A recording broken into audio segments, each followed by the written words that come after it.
If we do this, we'd be going in short-handed. Yeah, you mean because they killed all our friends?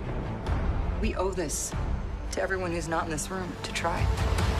It's good to see you guys. Good to see you. So first time I met you was actually, I think, about 5 years ago at the Winter Soldier junket. Okay, all right. 5 years, 4 movies in. How would you summarize this experience? Yeah, it's been intense. I mean, it's rare, though, that you get an opportunity like this as a filmmaker to work on movies that have this sort of cultural saturation and are this global, and to be able to imbue them with thematics that are important to you as a storyteller, and to have those thematics reach people all over the world, that's very special. Yeah, I think you are going to be remembered as the guys who actually killed half of the Avengers.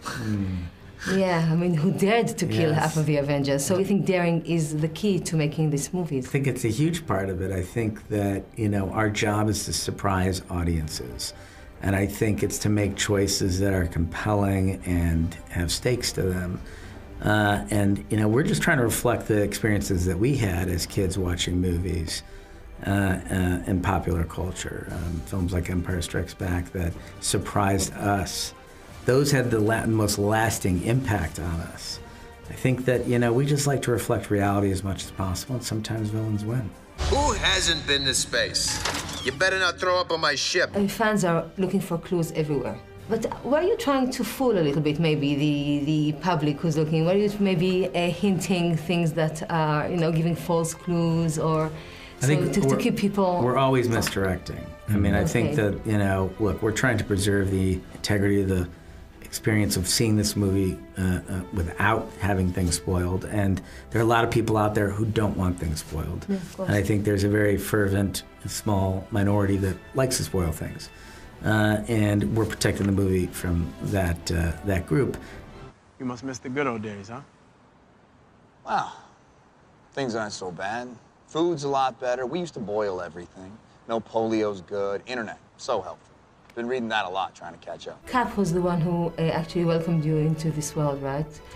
Yeah. Is he still your favorite one? He is in many ways. It remains our favorite, and he is at the center of the Avengers, at the heart and soul of who they are. You know, we always thought of the two leaders of the Avengers as Tony Stark and Captain America, and they both played very different roles with the Avengers.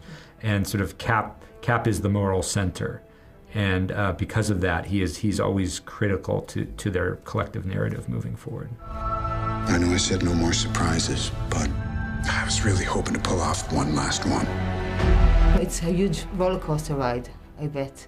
But it's coming to an end. It's an end of an era. I mean, for the Avengers and for you guys as well. Yeah, for sure. Oh, how does it feel? Probably mixed feelings. It's good. I mean, it's, you know, our journey is lined up with the Marvel Universe's journey, and we like to deconstruct things. You go back and look at our work in Arrested Development, our community, we like to pick things apart, and I think that where we got into the Marvel Universe was the correct time for starting to tear things down. Winter Soldier, we flipped it, made the good guy the bad guy.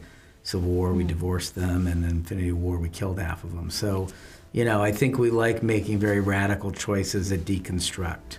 And building towards an ending is something that we can understand and that we are passionate about as artists. You know, these 21 movies have been, and the grand experiment that they are. This will put the finality on that. You see a future there for yourself? Certainly, if there's a story that we can find that we want to tell, again, this is, like I said, rare for filmmakers to be able to reach the world in such a way, and there aren't a lot of opportunities to do that anymore. This is Scott Lang. We met a few years ago at the airport in Germany. Got out really big. Is this an old message? Ant-Man, I know you know that. It's the front door. That's me. Can you buzz me in?